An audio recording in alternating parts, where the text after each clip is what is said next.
हुकूमत तेलंगाना की जानिब से आज शहर हैदराबाद में इफ्तार पार्टी का एहतमाम किया गया, जिसमें मुख्तलिफ कायदीन ने शिरकत की। इस इफ्तार पार्टी से खिताब करते हुए चीफ मिनिस्टर तेलंगाना ने कहा कि तेलंगाना रियासत नफरत और फ़िरका परस्ती से पाक है, इसलिए यहाँ अमन कायम है।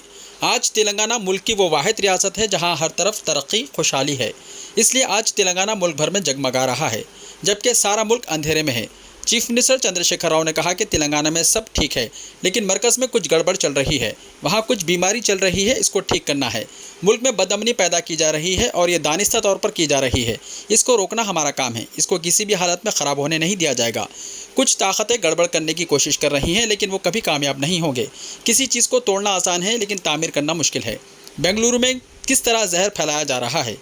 चीफ मिनिस्टर चंद्रशेखर राव ने आखिर में अपनी तकरीर इस शेर के साथ ख़त्म की, फानूस बन के जिसकी हिफाजत हवा करे, वो शमा क्या बुझे जिसे रोशन खुदा करे। बाद मगरिब तनावुल ताम का एहतमाम किया गया, जिससे अवाम ने इस्तेफादा किया।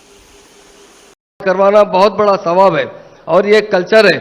आज हमारे ऑनरेबल सीएम साहब आज नहीं, 1985 में जब वो सिद्दीपेट के एमएलए थे, सबसे पहले इफ्तार पार्टी उन्होंने शुरू किया था। उस वक्त चीफ मिनिस्टर साहब ने बुलाकर कहा था कि आप मुसलमानों के लिए क्या किए। चौं तरफ इस बात का चर्चा चल रहा है कि आप बहुत अच्छा काम किए। तो हमारे सीएम साहब ने कहा कि इफ्तार पार्टी का एहतमाम किया हूँ। जब यहाँ के हालात देखने तो हमारे सीएम साहब है, उनका मैं शुक्रिया अदा करते हुए रमजान आने वाली ईद है, उसकी मुबारकबाद पेश करता हूँ। और रोजेदार जो खास तौर से रोजे रखें, और बहुत से हमारे उलमा भी यहाँ पर है।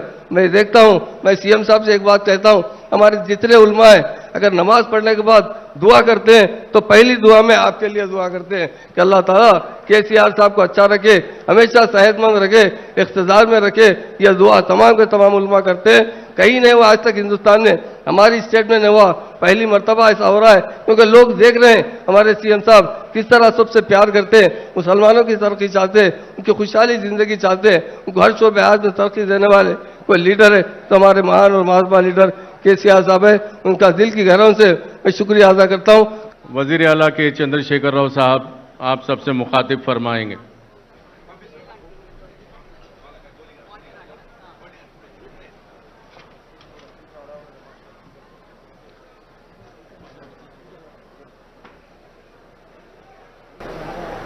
रियासत के वजीर दाखिला जनाब महमूद अली साहब,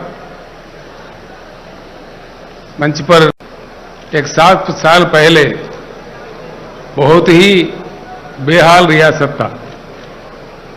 हमारे पास ना पीने को पानी थे, ना बिजली था, ना किसान के लिए पानी दे सकते थे। बेहाल हमारा हालत था। अल्लाह का फजल है, आप तमाम लोगों का ताउन है, आप तमाम लोगों का तायीद भी मिला है भरपूर तरीके से। और 8 साल के अंदर 7.5 साल में आज सारा ही हिंदुस्तान अंधेरे में है। तेलंगाना एक जगमगाता रियासत चमक रहा है आज पूरे हिंदुस्तान में। पीने का पानी हो, किसानों के लिए पानी हो, फसलों की उगाई हो, बहुत ही अच्छी तरक्की तेलंगाना रियासत ने हासिल किया है। अभी आते आते मैं हमारे माइनॉरिटी रेजिडेंशियल स्कूल के बच्चों से मुलाकात करके आया। सारे हिंदुस्तान लेवल पे जिस तरीके से तेलंगाना रियासत में माइनॉरिटी रेजिडेंशियल स्कूल चलाए जा रहे हैं, जनाब ए के खान साहब अभी मुझे बता रहे थे कि इसी तरीके से इसी को कॉपी करके पूरे देश में लागू करना चाहिए। ये बात हो रही है। इस बात से हमको बहुत खुशी मिलती है कि तेलंगाना 7-7.5 साल के अंदर इतना कंस्ट्रक्टिव काम करके देश के लिए कई चीजों में एक मिसाल बन रहा है। जहां तक बिजली का सवाल है, बहुत ही किल्लत थी, लेकिन हिंदुस्तान का इकलौता राज्य है, इकलौता रियासत है जहां 24 घंटा क्वालिटी पावर हर सेक्टर को दिया जाता है। यही नहीं, हमें और कुछ ज्यादा कुछ करना है। हम कुछ कर पाए, रियासत में हालचाल ठीक है, मैं एक बात आपके सामने जरूर रखना चाहूंगा कि मरकज में जरा गड़बड़ है, वहां कुछ बीमारी फैली हुई है, उसको ठीक करना है। हम भी हिंदुस्तान के हिस्सा है, देश ठीक है, मुल्क ठीक है तो हम भी ठीक है। हमारा पर कैपिटा इनकम था तेलंगाना का 1,24,000 रुपये 2014 में। आज हमारा पर कैपिटा इनकम है 2,78,000 रुपीज। हमारे में आधा परफॉर्मेंस, आधा का काम भी मरकजी सरकार नहीं कर पाया। हमारा जीएसडीपी 11.5 लाख करोड़ है, 11.5 लाख करोड़ है। अगर हिंदुस्तान के लेवल के जो मरकजी सरकार होता है वो हमारा बराबर का भी काम करता तो ये 11.5 लाख नहीं 14.5 लाख होना चाहिए था। यानी कि मरकज कमजोर है तो हम भी कमजोर हो जाएंगे, मरकज में गड़बड़ है तो हमारा भी गड़बड़ हो जाएगा।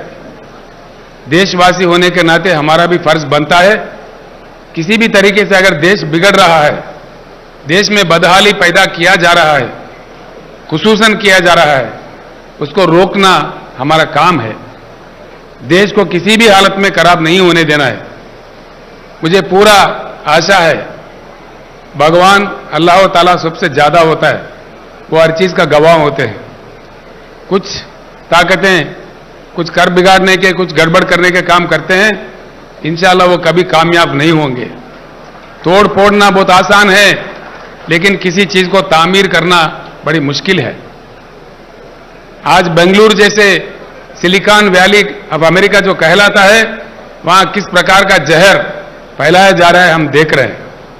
ये हर जगह हो रहा है पूरे हिंदुस्तान में, ये अच्छी बात नहीं है। कुछ हम भी इस देश के लिए काम आ सके। मैं एक ही बात कहना चाहूंगा, फिर से ईद से पहले तो मैं आपसे फिर मिल नहीं पाऊंगा। इस मुकद्दस मुबारक महीने का और रमजान ईद का मैं आप तमाम लोगों को दिली मुबारक बात पेश करता हूं। तेलंगाना ही नहीं बल्कि सारे हिंदुस्तान के मुसलमान भाइयों को मैं रमजान का मुबारकबाद पेश करता हूं। मैं मेरे बात खत्म करने से एक ही बात कहना चाहूंगा, बुरी ताकतें हमेशा धरती पे देखने को मिला।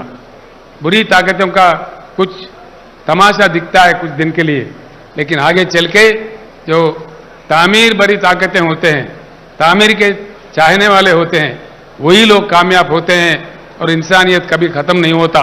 इंसानियत आगे चल के भी एक दूसरे को मदद करते हुए प्यारा अच्छा एक जिंदगी हमको हासिल होगा।